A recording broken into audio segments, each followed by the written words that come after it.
Very good morning students. हमने जो last lecture था आपके चैप्टर का जो फॉरेस्ट आवर लाइफ लाइन है साइंस चैप्टर, उसमें हमने पढ़ा था कि फूड चेन और बायोटिक कंपोनेंट्स के बारे में। अब हम पढ़ेंगे interdependence of plant and animals, कि कैसे प्लांट और एनिमल्स एक दूसरे के ऊपर डिपेंड होते हैं। A forest is a home of many kind of plants and animals and microorganisms। जो फॉरेस्ट होता है वो बहुत सारे प्लांट्स, एनिमल्स और माइक्रोऑर्गेनिजम्स जो बैक्टीरिया होते हैं उनका घर होता है। These living organisms depend on each other. ये सभी लिविंग ऑर्गेनिजम्स एक दूसरे के ऊपर डिपेंड होते हैं। They are also interconnected and interdependent. वो एक दूसरे के साथ जुड़े हुए होते हैं और एक दूसरे पर अपने फूड के लिए डिपेंड होते हैं।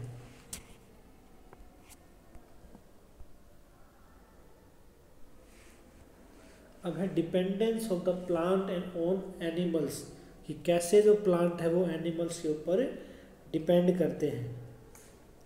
Animals provide nutrients for plants. Animals का काम क्या होता है?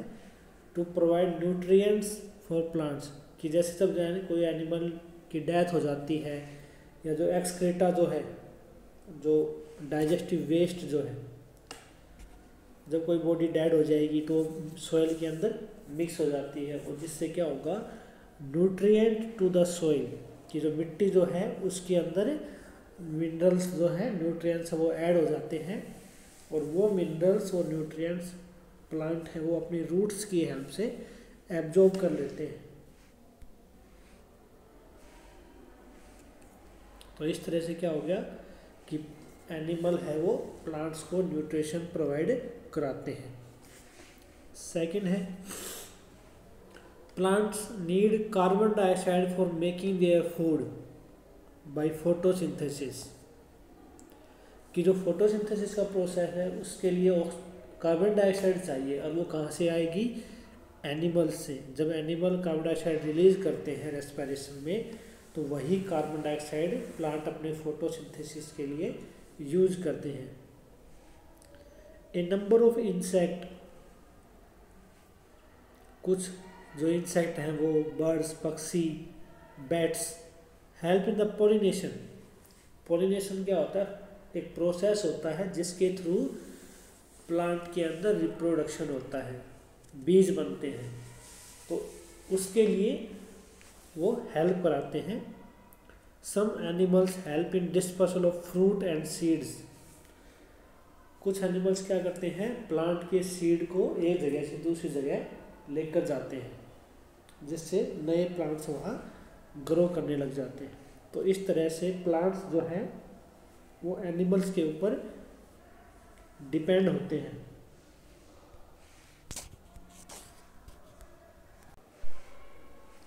अब है dependence of the animal on plants. इससे पहले हमने पढ़ा कि प्लांट एनिमल के ऊपर डिपेंड करते हैं। अब हम पढ़े कैसे एनिमल हैं उनको प्लांट्स की ज़रूरत क्यों होती है। All animals depend for their food, कि हम प्लांट्स को क्यों यूज़ करते हैं? For our food. हमें अपना फूड किससे चाहिए? ग्रीन प्लांट्स से। Herbivores feed on plant material directly, कि जो हर्बीवोर्स होते हैं वो प्लांट मटेरियल को डायरेक्टली फीड करते हैं, खाते हैं पेड़ पौधों को। और उस हर्बीवोरस को कौन खाएगा? कार्निवोरस। जिससे क्या है कि दोनों अपना फूड गेन करते हैं फ्रॉम द प्लांट्स। उसके बाद है all living organisms need oxygen for their respiration, कि सभी को अपने फूड से एनर्जी लेने के लिए किसकी ज़रूरत होती है? ऑक्सीजन की। और ये ऑक्सीजन कौन प्रोड्यूस करेगा? Plants. Plants release oxygen into atmosphere during photosynthesis, कि प्लांट्स फोटोसिंथेसिस में क्या करते हैं? ऑक्सीजन को रिलीज करते हैं।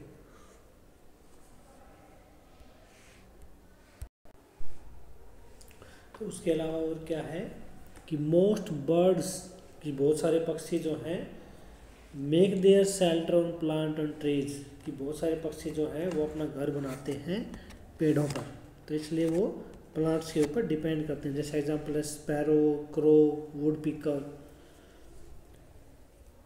Make their shelters on tree, कि वो पेड़ों पर अपने घर बनाते हैं। उसके बाद हम पढ़ते हैं कंजर्वेशन ऑफ फॉरेस्ट। क्या देखो, अब तक हमने पढ़ा कि जंगल क्या होता है, जंगल के अंदर क्या क्या चीज़ें प्रेजेंट होती हैं, लिविंग थिंग्स कितने टाइप की होती हैं। अब हम पढ़ेंगे कैसे हम अपने फॉरेस्ट को बचा सकते हैं। कि हमने अब तक पढ़ लिया कि फॉरेस्ट क्यों ज़रूरी है। We have learned how forest are important to all living beings on the earth, कि धरती के ऊपर जितने भी जीव जंतु रहते हैं उन सभी के लिए फॉरेस्ट कितना ज़रूरी है, ये हमने पढ़ लिया है।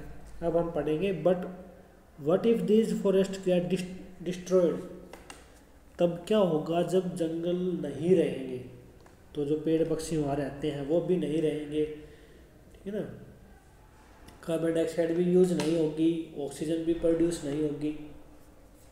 तो उस तरह से अब हम पढ़ेंगे कि कैसे हम अपने जंगलों को बचा सकते हैं। और अगर फॉरेस्ट डिसअपीयर हो जाए, मतलब अगर फॉरेस्ट ना रहे तो उसका क्या इफ़ेक्ट होगा।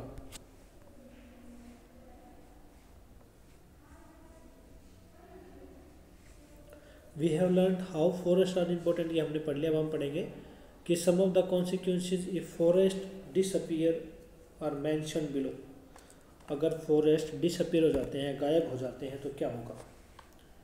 फर्स्ट है the animal will not gate their food and shelter, तो क्या होगा कि एनिमल्स को ना तो फूड मिलेगा और ना ही रहने के लिए जगह मिलेगी।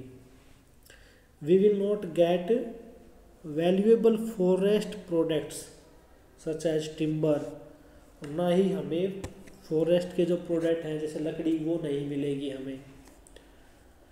उसके बाद है कि जो कार्बन डाइऑक्साइड जो है वो एयर के अंदर बहुत ज़्यादा हो जाएगी और ऑक्सीजन की कमी हो जाएगी। और जैसे ही कार्बन डाइऑक्साइड हमारे अर्थ के ऊपर बढ़ेगी एनवायरनमेंट के अंदर, वैसे वैसे क्या होगा, अर्थ का टेम्परेचर है वो बढ़ जाएगा, यानी टेम्परेचर है वो बहुत ज़्यादा हो जाएगा, गर्मी है वो बहुत ज़्यादा बढ़ जाएगी।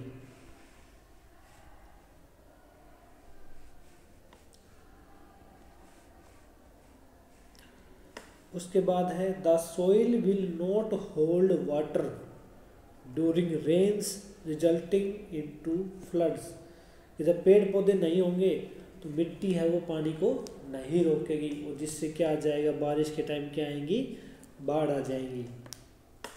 तो इसलिए देखो हमने यहाँ पढ़ा कि कैसे अगर फॉरेस्ट गायब हो जाए तो क्या होगा, हमें खाना नहीं मिलेगा, रहने के लिए जगह नहीं मिलेगी, लकड़ियाँ नहीं मिलेंगी, ऑक्सीजन नहीं मिलेगी, टेम्परेचर बढ़ जाएगा। तो इससे ये पता चलता है कि फॉरेस्ट हमारे लिए कितना ज़रूरी है। और अब हम पढ़ेंगे कि कैसे हम फॉरेस्ट को बचा सकते हैं। The maintenance and upkeep of forest is called forest conservation, कि जंगल की देखभाल करना और उसको बढ़ाना, उसको हम क्या बोलते हैं, फॉरेस्ट कंजर्वेशन। वन संरक्षण, द फॉलोइंग स्टेप्स, कैसे क्या क्या कर सकते हैं हम। पहला काम जो है हम क्या कर सकते हैं, massive afforestation work should be undertaken to cover large area of land with useful plants.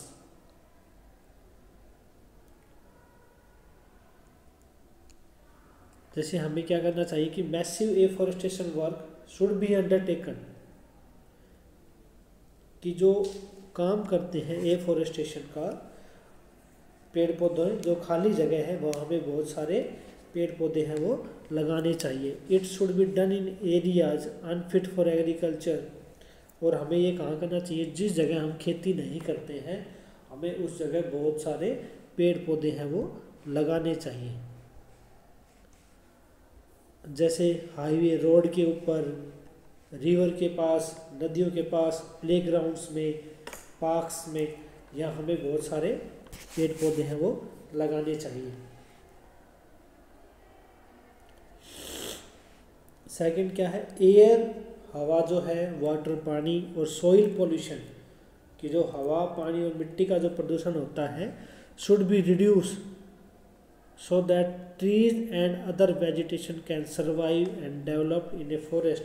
अगर हवा साफ होगी, पानी साफ होगा, मिट्टी अच्छी होगी, तो जो प्लांट्स है वो अच्छे से ग्रो करेंगे। तो हमें इनको प्रदूषित नहीं करना चाहिए।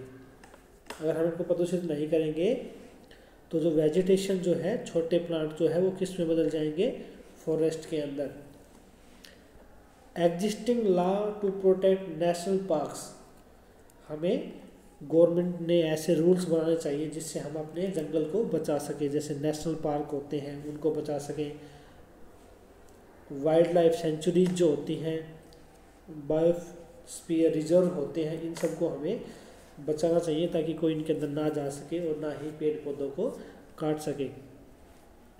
गाइडलाइंस ऑफ इंटरनेशनल ऑर्गेनाइजेशन, कुछ इंटरनेशनल अंतर्राष्ट्रीय संगठन होते हैं जैसे WWF and UNESCO for forest conservation should be followed, कि उन्होंने जो रूल बना रखे हैं कि इसके अकॉर्डिंग आप अपने जंगल को बचा सकते हो, वो हमें फॉलो करने चाहिए।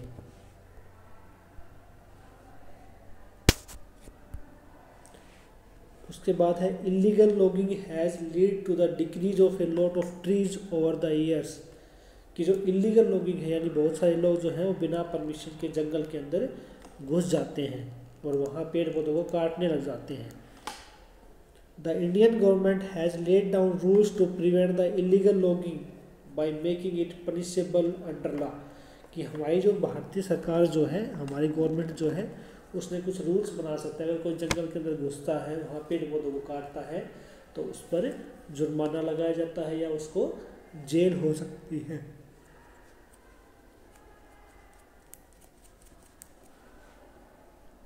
उसके बाद है provision of sufficient pasture should be made, especially in area adjoining forest, to prevent overgrazing and trampling of the growing plants by cattle, कि जो जंगल जो होते हैं उनके आसपास जो जानवर रहते हैं या जो पशु पालते हैं उनका ध्यान रखना चाहिए ताकि वो जंगल के अंदर जाकर पेड़ पौधों को ना खा सकें। Stall feeding of the cattle should be encourage, stall feeding का मतलब होता है एक जगह उनको बांध कर खिलाया जाए ताकि वो ज़्यादा ना खाएं और पेड़ पौधों को कोई नुकसान ना पहुंचाएं।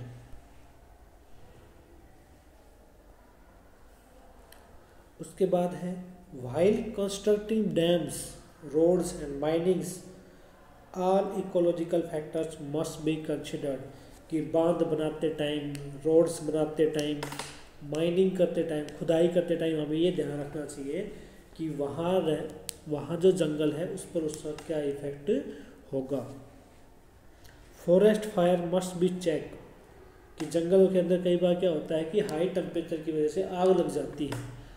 Most forest fires are cause due to carelessness of the people in that area, और कुछ आग, ज़्यादातर आग किस वजह से लगती है कि वहाँ जो लोग रह रहे हैं वो जंगल की देखभाल नहीं करते, वो वहाँ जलती हुई लकड़ियाँ छोड़ देते हैं, जलता हुआ ईंधन छोड़ देते हैं, जिसकी वजह से वहाँ आग लग जाती है। दे शुड अवॉइड स्मोकिंग और कुकिंग इन द फॉरेस्ट, उन्हें जंगल में खाना बनाने और स्मोक करने से बचना चाहिए। To particular when the trees shedded leaves, और कब होता है, जब आग कब लगती है, जब बहुत सारे जो पेड़ जो हैं वो पत्तों को गिरा देते हैं और वहाँ जो नीचे पत्ते गिरे होते हैं उनमें आग लग जाती है और जिससे वो पूरे जंगल के अंदर फैल जाती है। तो इस तरह से हम अपने फॉरेस्ट को बचा सकते हैं।